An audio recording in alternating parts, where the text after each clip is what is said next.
Hello student, आज हम पढ़ेंगे प्रतिस्थापन विधि जो परीक्षा की दृष्टि से बहुत ही इम्पोर्टेंट है। प्रश्नावली 3.2 का पहला प्रश्न, समीकरण x धन y बराबर 14 और x ऋण y बराबर 4 को प्रतिस्थापन विधि से हमें हल करना है। तो हम इसी समीकरण 1 दे देते हैं और x ऋण y बराबर 4 को समीकरण 2। प्रतिस्थापन विधि मतलब हमें एक समीकरण से x या y का मान निकालकर दूसरे समीकरण में रखना है और फिर उसे हल करना है। प्रतिस्थापन मतलब एक का मान दूसरे में स्थापित करके फिर मान निकालना है। तो हम समीकरण 1 से y का या x का मान निकाल लेते हैं।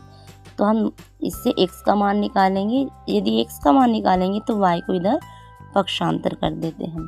तो x बराबर इससे आ जाएगा हमारा 14 ऋण y। ये हमारा समीकरण 3 हो गया। अब इस मान को हमें रखना है समीकरण 2 में। समीकरण 2 में x बराबर से 14 ऋण y रखने पर हमारा समीकरण 2 क्या है? x ऋण y बराबर 4।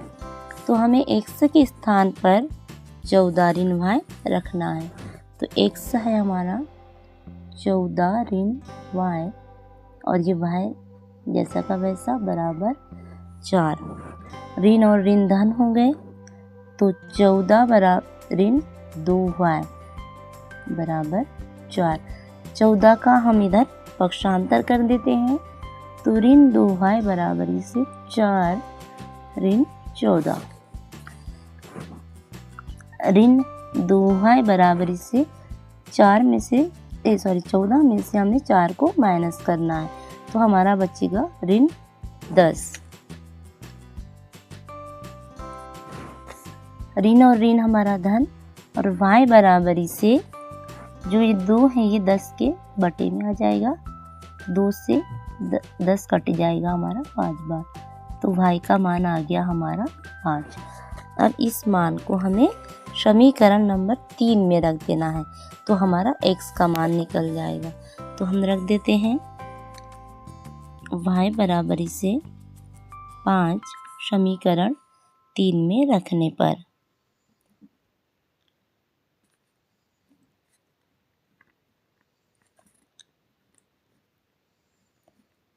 तो हमारा समीकरण 3 है x बराबर से 14 ऋण y। तो x बराबर से 14 ऋण 5। तो x बराबर से आ गया हमारा 9। तो ये हमारा निकल गया x का मान और हमारा y का मान 5। तो हमारा x बराबर से आया 9 और y बराबर से 5। इस प्रकार हम प्रतिस्थापन विधि द्वारा 2 चर वाले रैखिक समीकरण का हल ज्ञात कर सकते हैं।